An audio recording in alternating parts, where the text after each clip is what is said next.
hold hands and close your eyes. It's midnight, and you're listening to the Ghost Story Guys.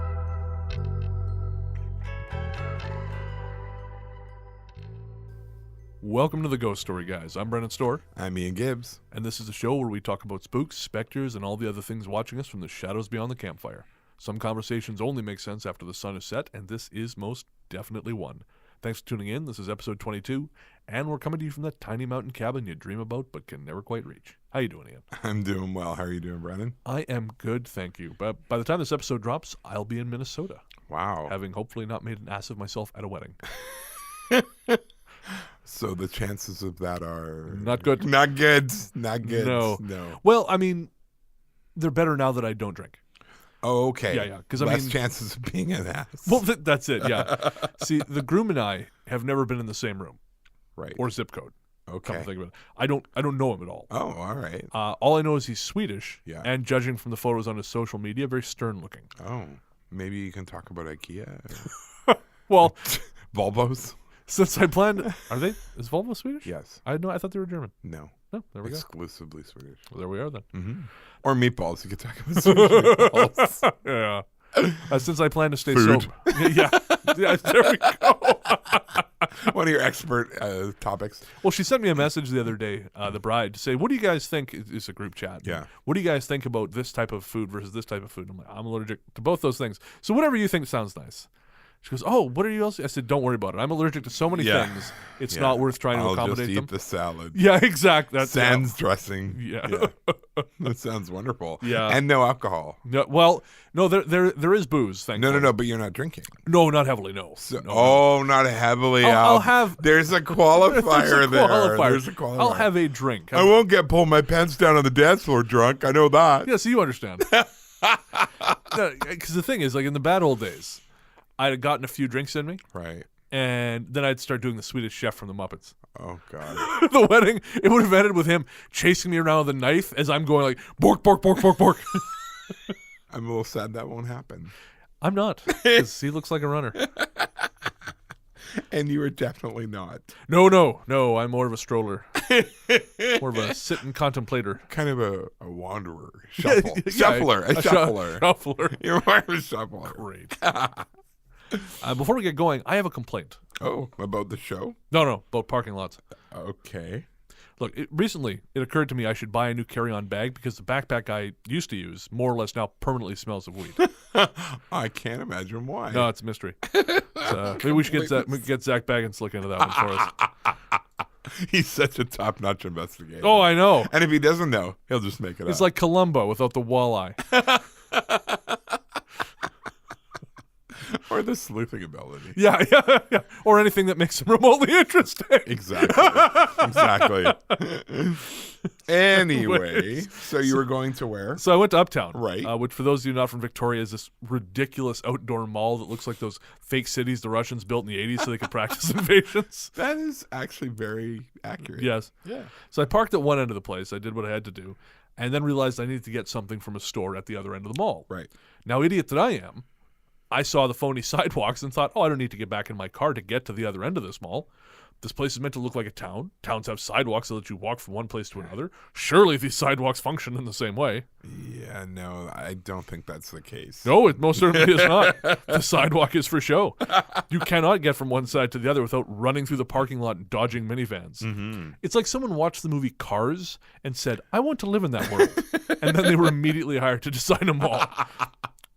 And you probably won't get this, but I used to joke that Uptown looks like the city of Rapture from the old BioShock video games. But it's about this flooded underwater city where the wealthy went to hide from all the stupid and poor people. Gotcha. And then it ends up, a hell overrun by mutants. No, as happens. But at least you could walk everywhere. And that was at the bottom of the goddamn ocean. But, Rapture isn't real, right? I wish it was. I'd rather be chased by mutants than try to cross that parking lot again. You got to watch out for those minivans driven by angry moms. Right? Yeah. Oh, man. They're looking for... And I'm a big target. Anyway, speaking of moving, let's move on to today's topic. This is going to be what TV shows in the 80s called a very special episode. Dun, dun, dun. I love those. You'll recall that our Halloween episode was made up of listener stories, and the story we're going to tell today was sent to us actually at the same time, but we wanted to hold it back and present it in its own space for a couple of reasons. One, it is quite lengthy and can't really be cut down without hurting the narrative. And two, it deals with a sensitive topic that we wanted to take time to talk about a bit afterwards. Over the last few years, there's been a lot of talk about whether or not trigger warnings are appropriate. And I mean, I'm of the opinion, actually, this might surprise you, I think they can actually be valuable. Mm-hmm. Because if you know that media you're about to see or hear is going to have something in it you personally find upsetting, you can get ready for that. Yeah. Like, I have a real thing with Alzheimer's. I like, it's just, if I see something that involves Alzheimer's, I immediately tear up. I don't know why. I don't really know anyone who's ever had it. Right. But I think I've told this story before years ago. But you wouldn't remember. No, I wouldn't remember. Oh. Oh, bad. Oh, that is bad. I'm sorry. I'm leaving that in. You marinate in that. You live in that. The hell you created. I just tell the jokes you tell me to. That was not in the script. Bastard. Anyways, yeah, no, I was in Raton, New Mexico years ago, and I saw a traveling production of Driving Miss Daisy. Right. And I did not realize that it was about dementia. Yeah, the the dementia end occurred at the end. Yeah. And thankfully, I was sitting at the back of the theater because I was a wreck. Oh, I was a wreck. I got out very quickly once the curtain came up. It went down. Like, I'm getting out of here before anyone sees me. So no, I think trigger warnings have a use. I mean, I don't believe they should be used as a way for people to avoid things that upset them or as an excuse to opt out of stuff they don't want to deal with. Right. I mean, 'cause I guess I think the world's a really wonderful place. I joke a lot, but I really do. I mean, there's a lot of awful shit in the world. But in its core, I think it's a really wonderful place. And however, I think there is a lot of ugly shit. And you need to face that. And I think it helps you appreciate everything else. Yeah. If you have to say, okay, this is the garbage, the substrate of garbage that you get to if you dig far enough. Yeah, and absolutely. I think it's important to kind of face that up. So I consider this a trigger warning. The story we'll be telling on this episode deals with child abuse. Yeah. It's ugly, it's unpleasant. Yeah. But ultimately, this is a story about a family that came together to save each other. And we really, again, we believe that story deserves to be told. Well, we both, when we read the initial email, were both blown away. Like, did you see this? Like, oh yeah, incredible. And the more depth she gave it, the better it got. Yeah, absolutely.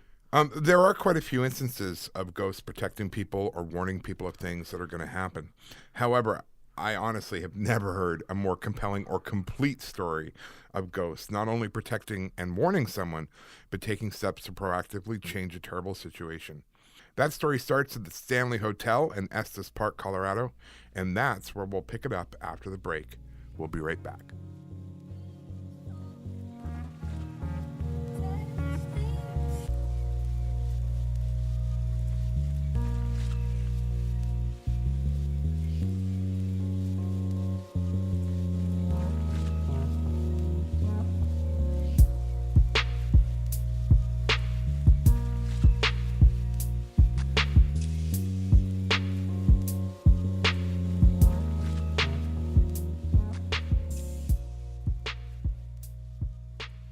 Welcome back. As we said before the break, this story was sent to us by Lisa just as the Halloween episode was released. We felt Lisa told her story so well that we'll basically be reading it here in its entirety with a little bit of editing. Mm-hmm. I mean, if at any point the narrative sounds clunky, blame us. Because we combined two of her emails so we can make it one long piece. Yeah. So I'm going to start us off. Let me start by telling you that I love your show. The good-natured banter between the two of you while you're discussing things that are sometimes both horrifying and serious offers a nice balance to your listeners. Brennan is very funny and handsome, which must be hard for Ian as he is creaky and sad, like an old chair that has learned to walk and sigh. Oh my God! Jesus! You have lost your reading privileges. All right, we're going to be serious now. Before I begin, I'll tell you a little bit about myself. My name is Lisa, and I've always been intrigued and fascinated by all things paranormal. True crime and paranormal activity are two of my greatest passions in life, and my story encompasses both of them. The first story is spooky, mysterious, and so fun I wish I could live it all over again. The second part is chilling, unsettling, and directly involved in why I relocated from Colorado, where I was going to school, back to California, where I grew up. My family and I still speak about these events, but none of us have ever told anyone outside our family or friends. I'll do my best to weed out the extraneous things that don't seem too important, but I want to do the story justice. I assure you that it's all true. Part 1. In July of 2014, I was living in Colorado with my mom and my stepdad. My husband, 3 kids, and I lived in their large basement while they occupied the main level.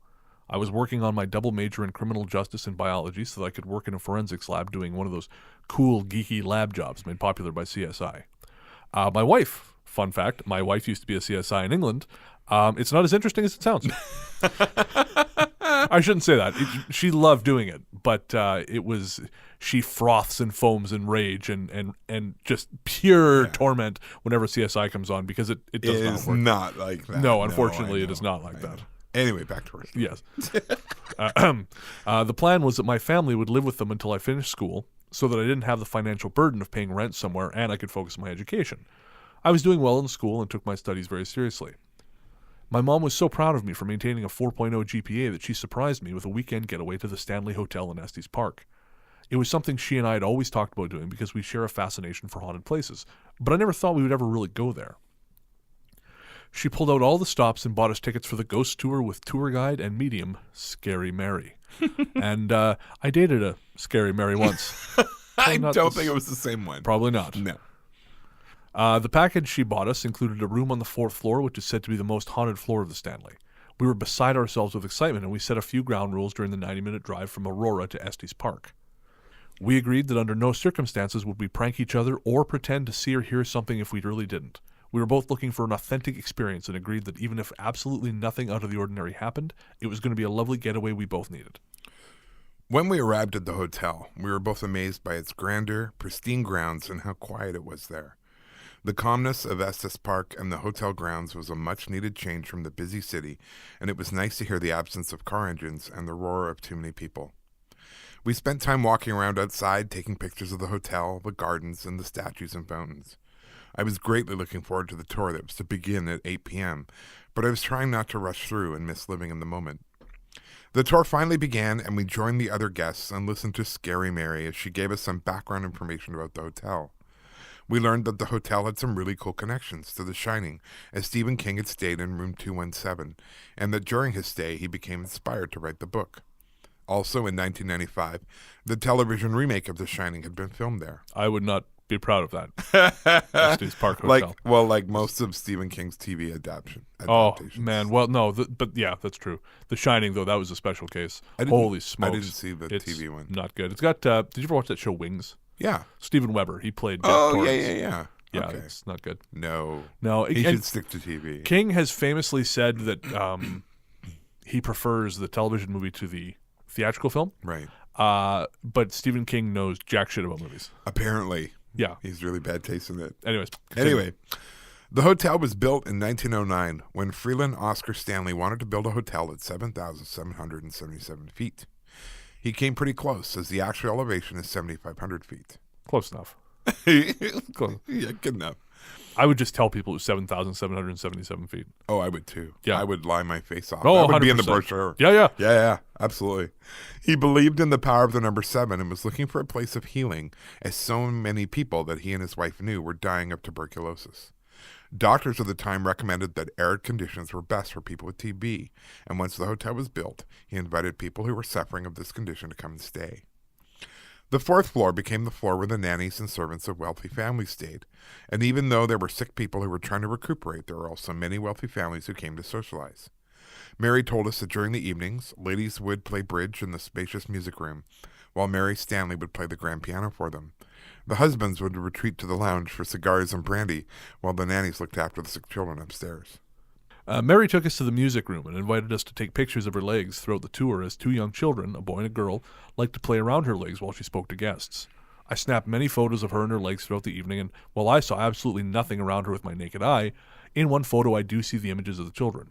Next to Mary's lower half, which is dark, I see the bottom half of a little girl's dress and her shoes, which are 2 bright white spots.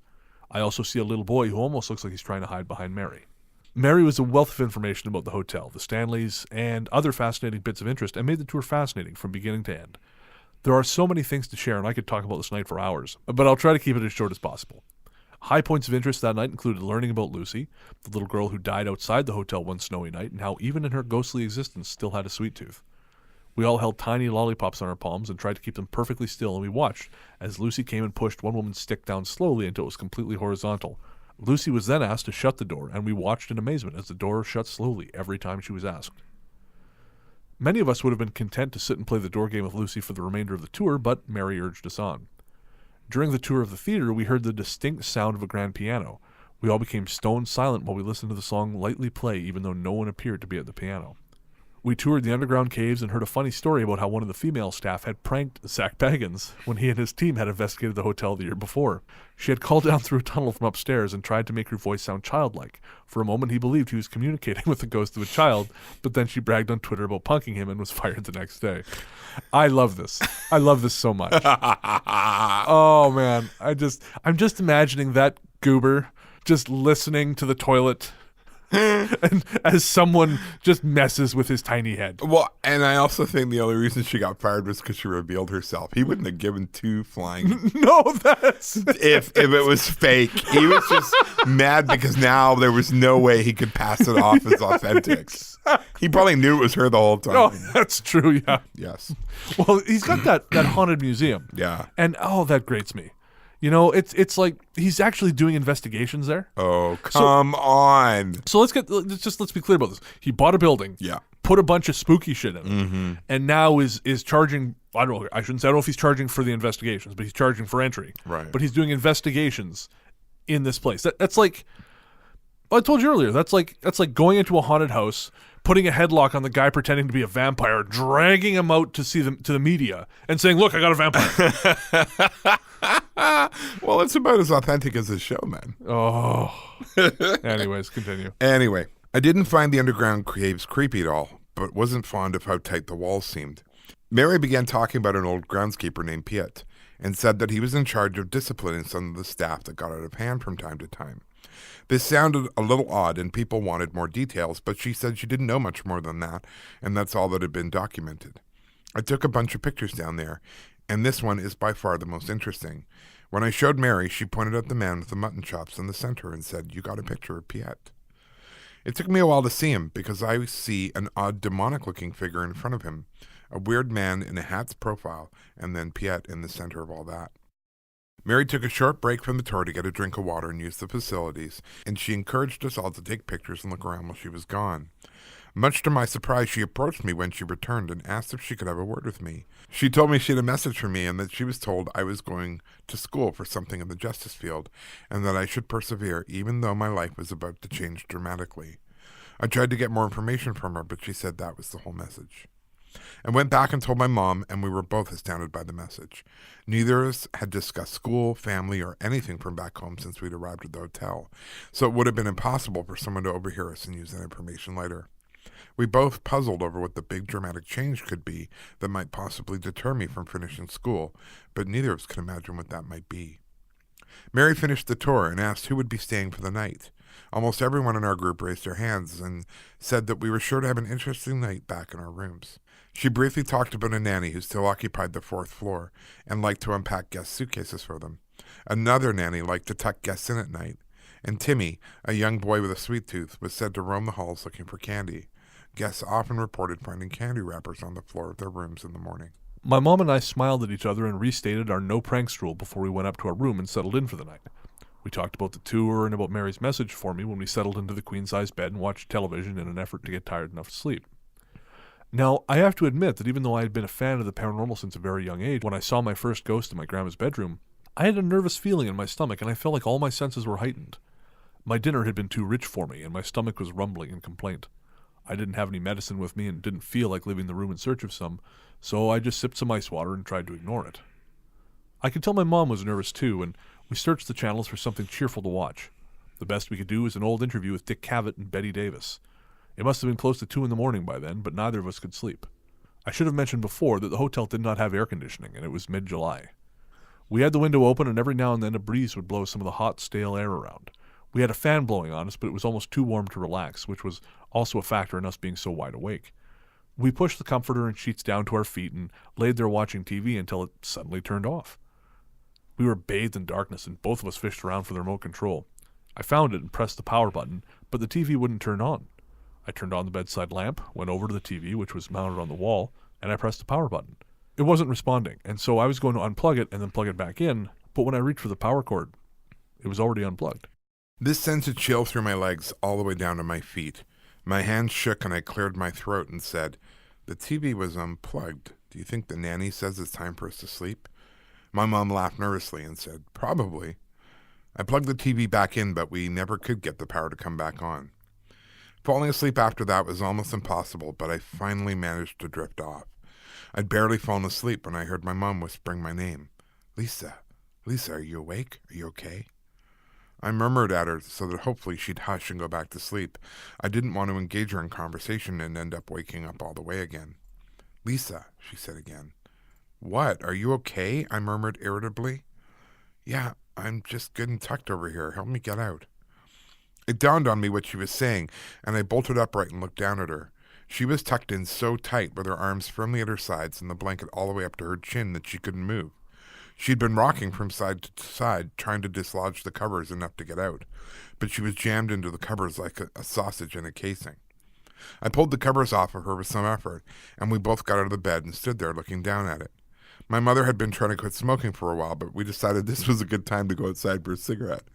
I felt like I needed to clear my thoughts, so I was going to wrap my head around what had just happened. According to my phone, it was 3:05 a.m. We went outside, and she had her cigarette, and with shaky hands, I took pictures of the outside of the hotel. I was looking for excuses to prolong going back inside, but I knew we both needed to sleep. We had a mountain drive ahead of us later that day, and I wanted to be alert for it. My stomach was still nagging me, and it was still horribly warm in the room, but we went back to bed and forced ourselves to sleep.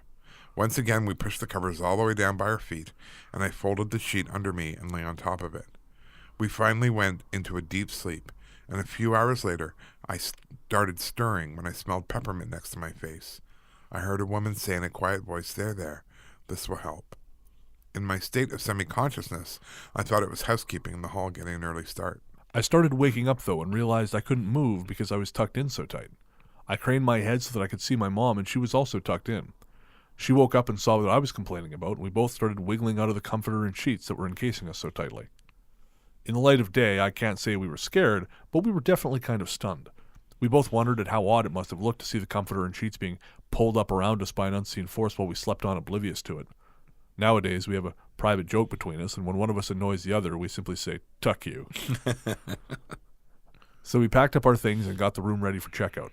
My mom said, "I'm not even going to ask if you had candy because I know you didn't." I looked at the 3 candy wrappers on the floor and laughed. Somewhere in this hotel, some guy's being accused of eating his wife's candy. I hope he knows about Timmy so he can get off the hook. There is plenty more to talk about, but I need to move on to part 2, which took place 1 month later back in Aurora. Part 2. 1 month after our trip to the Stanley Hotel, my mom and my stepdad went to New Mexico to celebrate his 70th birthday.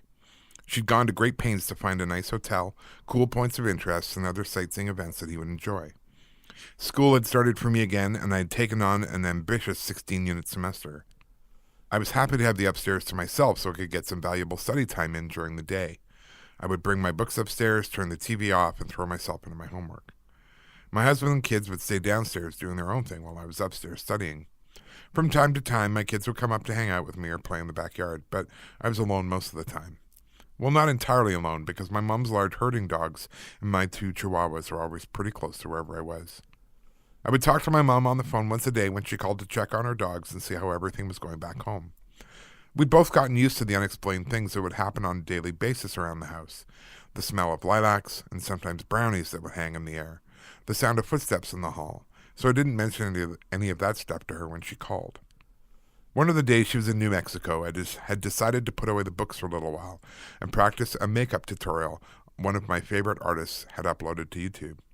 I brought my makeup and my mirror upstairs, where there was lots of natural light, and started following the instructions.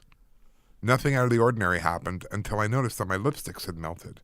It wasn't they had just gone soft like they sometimes did when we had extreme weather. It was that my 2 favorites had liquefied. One moment I was brushing some of it on with a brush, and the next moment when I went to touch it, it had liquefied in the tube and spilled out onto my hand and the table. This happened to 2 tubes of lipstick, but all of the others were still in their solid state. I was annoyed, but not scared. I cleaned up the mess and threw them in the trash. I finished the tutorial with different colors and lit some candles, and started getting ready to prepare dinner so I could get one more study session in after everyone had eaten. Like usual, I put some music on and made a quick dinner for my family. I was going to call them up to come eat in the dining room, but first I wanted to clear my makeup out of there and set the table. All of the candles I'd lit about half an hour before had been blown out. I lit them again and called my family upstairs. I carried the food into the dining room and watched as the flames of 2 of the candles went out. There were no open windows or fans on at the time, so I knew someone that I couldn't see didn't want them lit for some reason. I shrugged it off the way I shrugged off lots of things that happened like this. Rarely did I ever get scared in that house. Things happened that unnerved me sometimes, like the sound of footsteps running up the hall to where I was sitting in the living room and then creaking the floorboards right behind my chair. I didn't like that, but it didn't really frighten me. I've always known that there are paranormal entities all around us, and that while some of them are mischievous and playful, others can be menacing. I never tried to open the doors wider by playing with Ouija boards or anything like that, but I would speak to them out loud if I felt someone around. I never heard vocal responses back to whatever I said to them, but the feeling in the room would noticeably change at times. Sometimes we'd feel like we were getting overrun, and we would then sage the house and tell things they needed to move on and give us our house back. My mom would often hear furniture being dragged around downstairs while she tried to sleep upstairs, or the sound of me vacuuming well after midnight. One morning, she told me irritably that she wished I would do that stuff during normal hours and not while she was trying to sleep. I was surprised because I never vacuumed in the middle of the night, and we definitely weren't moving furniture down there. I, on the other hand, would hear things being dragged around the kitchen, directly over where I slept in the middle of the night. I knew it wasn't them, and I would just ignore it.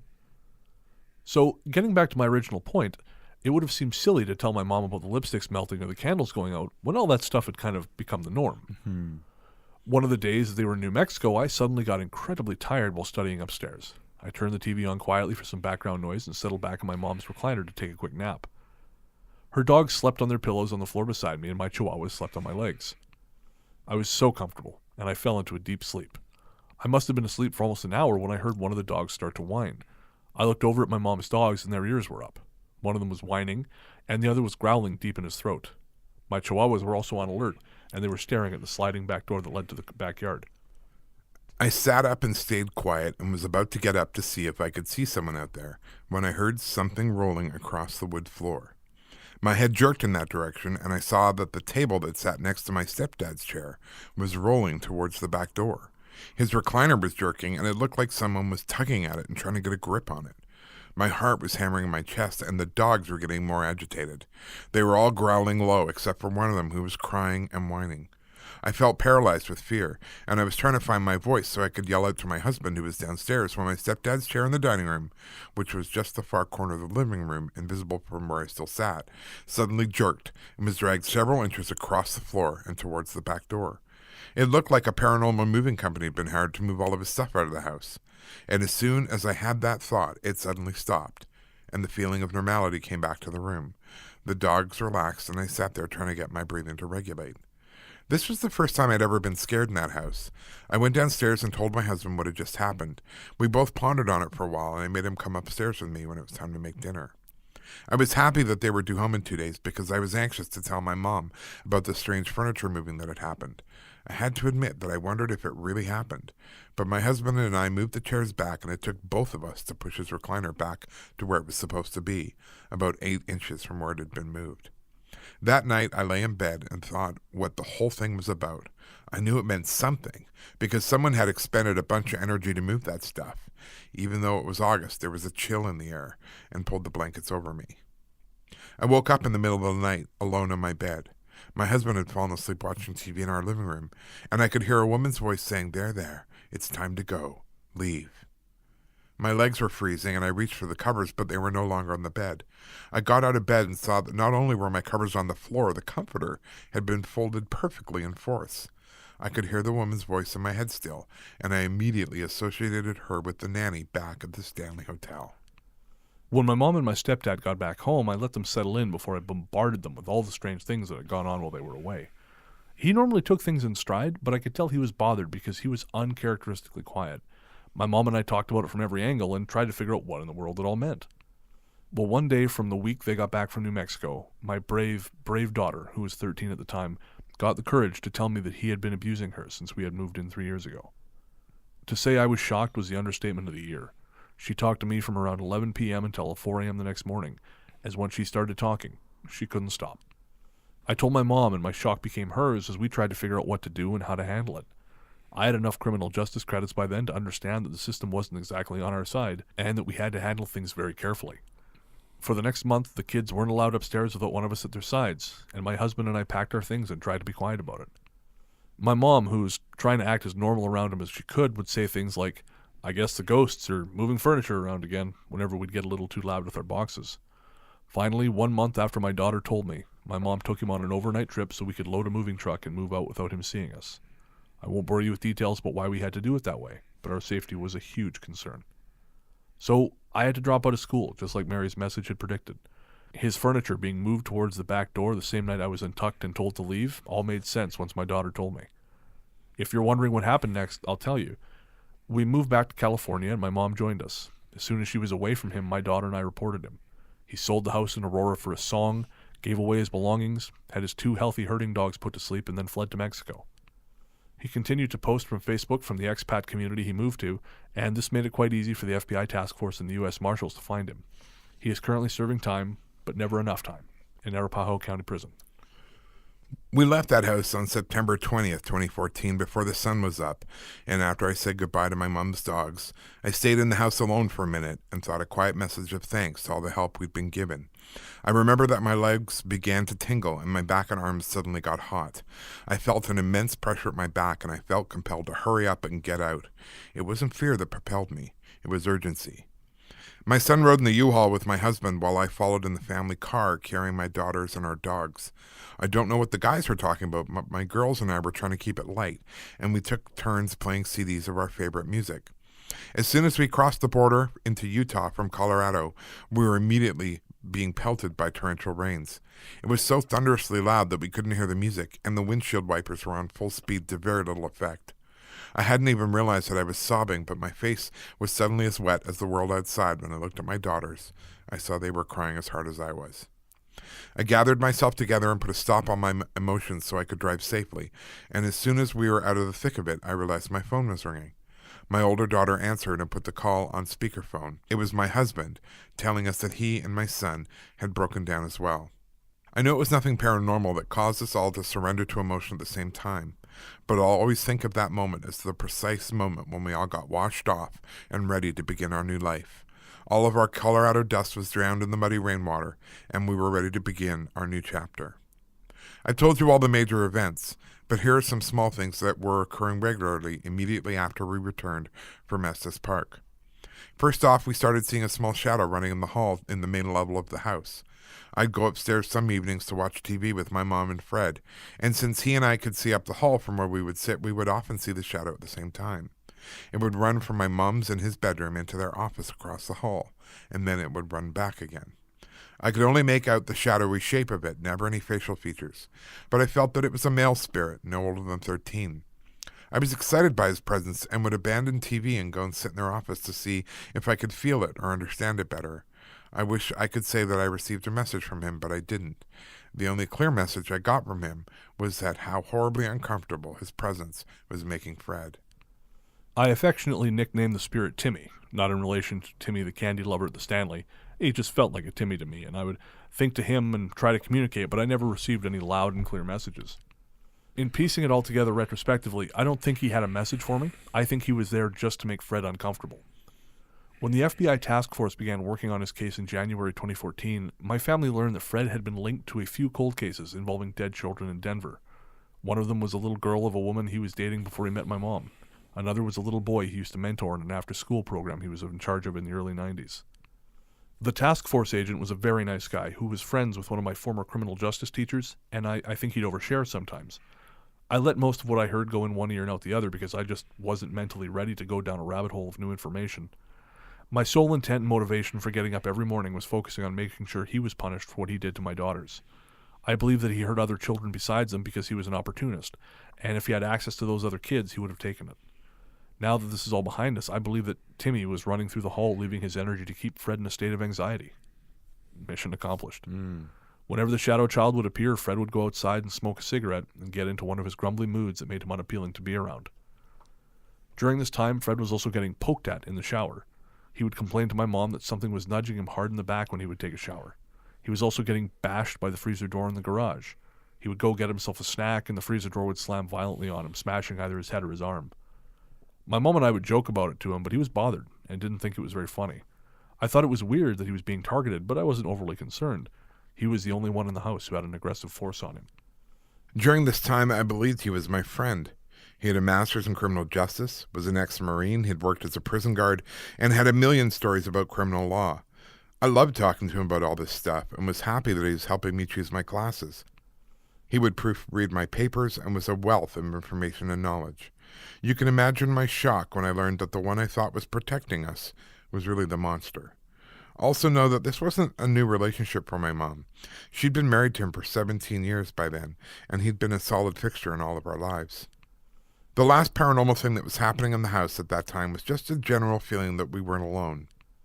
We would all hear footsteps, coughs, furniture moving, cupboard doors opening and closing, weird murmuring sounds from behind closed doors, candles blowing out when no draft was present, and channels changing on their own.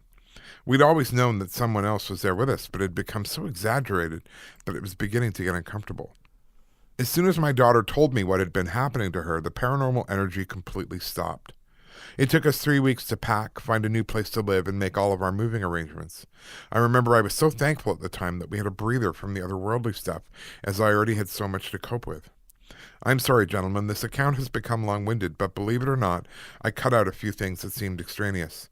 I believe that by going to the Stanley Hotel in July of 2013, we met a nanny who saw what was happening not just to one of my daughters, but to both of them, and she began a campaign to get us out of that house.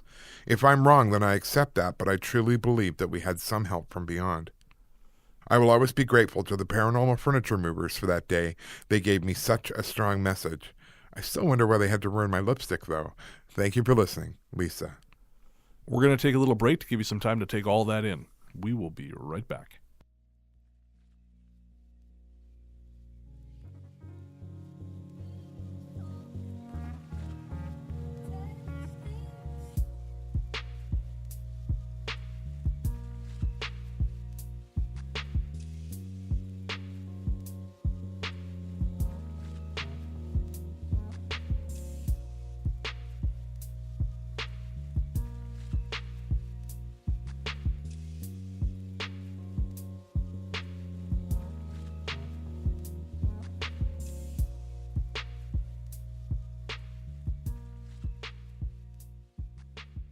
Welcome back. When we got that story and I was reading through it, what jumped out at me was her question about why the lipsticks. Right. My theory that I sent back to her and that she actually did agree with was that the lipsticks really represented sort of like an innocence or a womanhood or something, that they were both of her favorites. Right. And that they would absolutely get her attention. Right. And symbolically, they were ruined. They were of course melted. They were, and the harm that had come to the lipsticks kind of thing. Two of them representing her two daughters. Right. I don't know. I mean, that's just me. But that's really what jumped out at me right off the bat, was maybe that's what the lipsticks was about. And it certainly got her attention. Yeah, no, true enough. That's a fascinating theory. I hadn't considered that. I'm really grateful she shared that story with us. I'm absolutely blown away by it. You know, Lisa, I know Ian emailed you back, mostly because he's better at being a human being than I am. But thank you so much for sharing that with us. That's not an easy thing to put out there, and I cannot imagine what you've gone through and what your family's gone through. But I know Ian and I talked about this, and something we want to say on air is that we think it's pretty incredible that your mother listened. Yes. And did what you did and helped you get out of there, because yes, we both know situations where that has not been the case, where the family has refused to believe the person who is being abused. Yeah. And it's nice to know that there are people out there who will believe the ones they love. Even if it means completely destroying their own life. Absolutely. This story couldn't do anything but destroy lives. But the best part of this story is that these lives are all coming back together and that things are getting better and it's a whole new thing. And the other thing is, I hope if anybody out there is listening to this and is having weird experiences or whatever, be open-minded about it. It's not all about scaring you. No, that's it. And I think sometimes the paranormal falls into that trope where everything is it's scary. Yeah. And it's entertainment. And right. And yeah, I mean, sure, it's scary and it's entertainment, and it's a good thing people think that way, because otherwise we wouldn't have a friggin' show. Exactly. But at the same time, sometimes you need to listen to this. Yeah. Because it's trying to tell you something. Yeah. And, I think it's also really important to say there are people who will believe you. Yeah. Definitely. It's not easy. No. And it's like that's the thing. There's no easy way to go about this.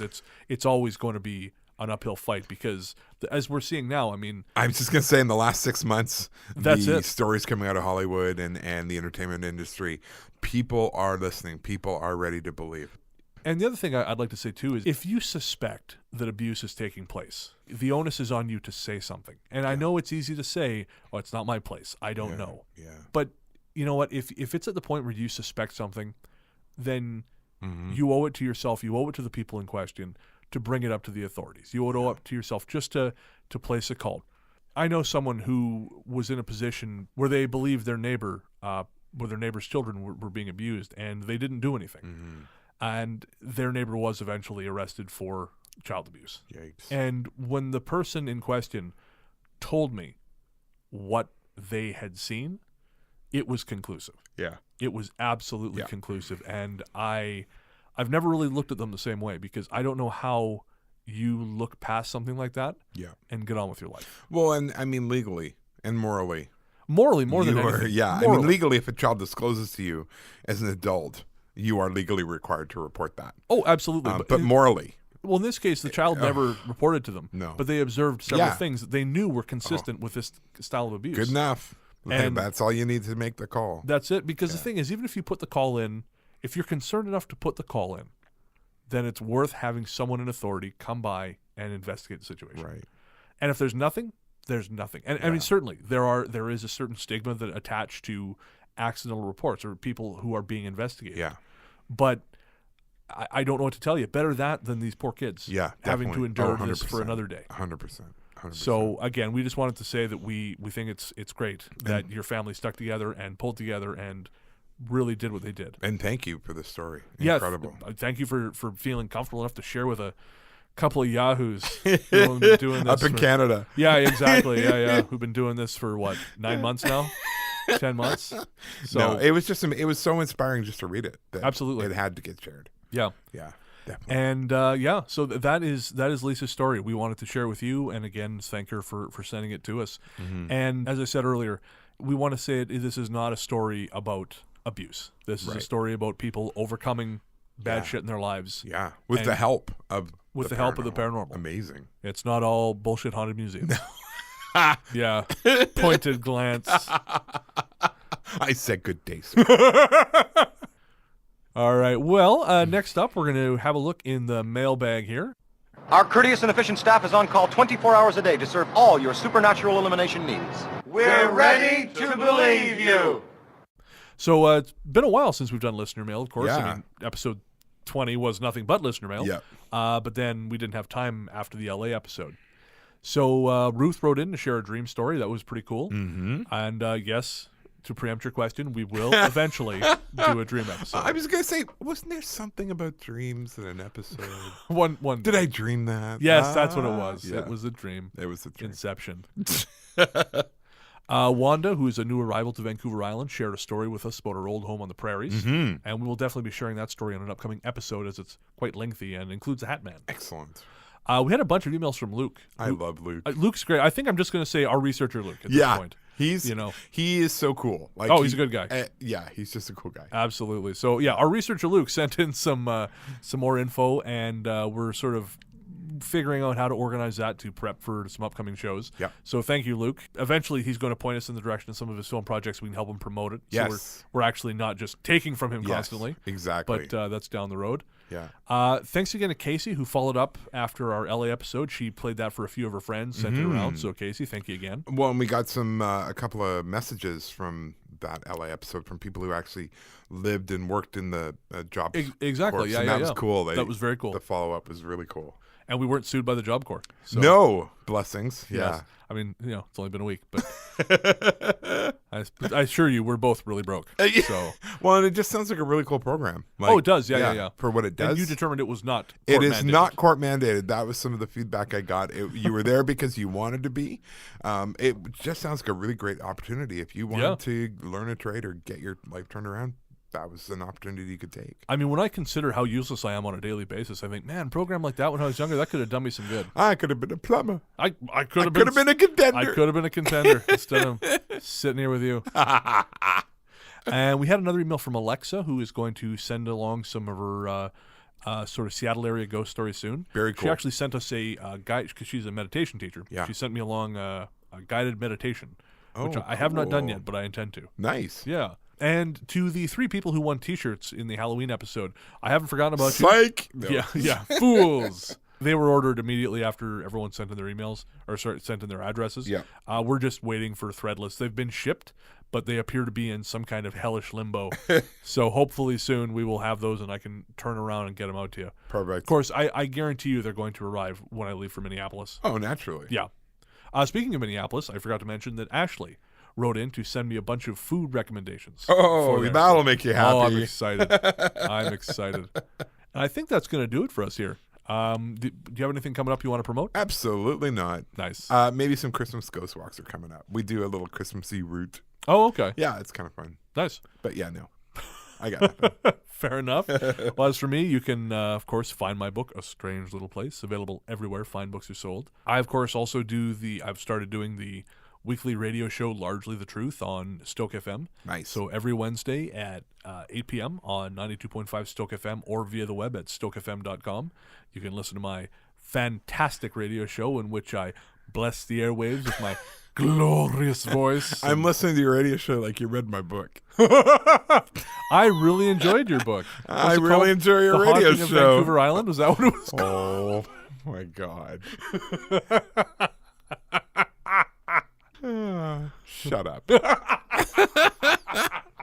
And other than that, yeah, I'm going to be in Minneapolis for a little while here. So if anyone from the area wants to meet up, you can send me a message. If I can make it work, I will. Apparently, we're staying way the hell off in the sticks, though, so availability is limited. Sounds good. Yes, and When do you get back? What's the date you get back? I'm back in Canada on the 29th, but I'm staying in Vancouver 2 nights to catch a concert. Okay. And then I'm back here on December 1st. What concert? A Perfect Circle. Oh, I was hoping for something like Goat Mouth or something. one of your creepy metal bands. These guys aren't really metal. They're more like hard rock. Oh, okay. I'm not really that big of a fan of that kind of stuff. It's just like Blasphemy happened and I was invited to it. I'm not going to go see Goat Horror. Black Moon over Ross Bay, wasn't that? That was the name of the concert. Yeah. Black Moon over Ross Bay. Oh, I saw a guy. It was I forget where I was, but he was standing in front of me, and he was wearing a shirt, and it had a goat-headed man with a knife over a naked woman and a pentagram behind his head, and it was called like Goat Death or something. And I wanted to take a picture of it and send it to you. I'm like, oh, look, a new band for you. But I sadly did not get the chance. Well, I think it's Watain, the band Watain, that has they come out with like a goat head. Okay. Was it Watain or Mayhem? I don't think it really matters. No, I guess not. Robin from Drunk in a Graveyard was telling me about this. Nice. They come out and they actually have got some of the juice on them or something. As you do. And I think it's one of these guys, they bury their tour clothes after every tour. And then when it's time to tour, they go pick them up. And something like that. That is the stupidest thing I've heard. I think you mean metal. Yeah, That is the okay. most metal thing you've ever heard. Apparently it's interchangeable. Well, it is, actually. Thank you. Thanks, as always, to our composer, Podzontommusic, for all the great tunes. Don't forget to rate and review us on iTunes. I think we've actually got 8 ratings on there now, which is pretty cool. Yeah. One of them is me, but that's fine. 8 is a start. 8 is a start. 8 is a start. But please review us. Yeah, rate and review us, share us on iTunes. Yeah. I posted something on the Facebook page. I may as well mention it here, too. Some folks I know from Revelstoke are having a bit of a hard time right now. The wife was diagnosed with cancer back in April, and it's not great. It's stage 3, and she's going through treatment, but the cost of going back and forth to treatment. Yeah. I mean, treatment, thank God, here in Canada is free. Yeah. But the cost of going back and forth to the town where she can get the treatment, it's substantial. And so they're doing a little GoFundMe. to raise some bucks. And I know they've hit their funding goal, but I think their funding goal was kind of modest. Right. So, if you can help out, I'm going to put a link on our in the show notes. And if you can contribute anything, even $1 is great. And if you do, forward your receipt to ghoststoryguys@gmail.com, and I will ship you 2 Ghost Story Guys stickers. Nice. Yes. Wow. And I will thank you on air, and I will harass Ian in your name.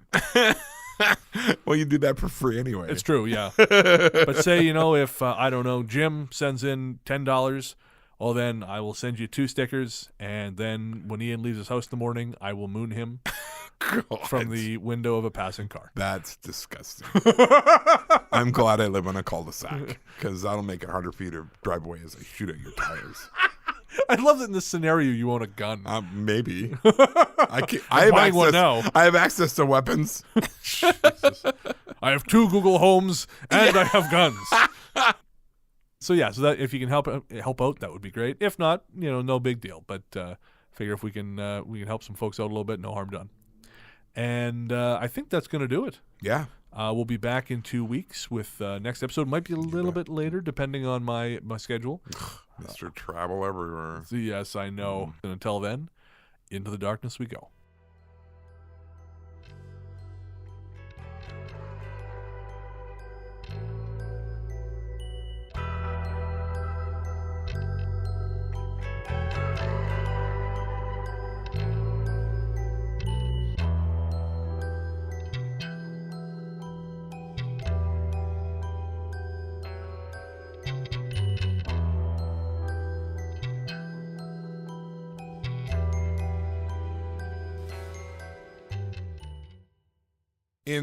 When we were Welcome back. Whatever.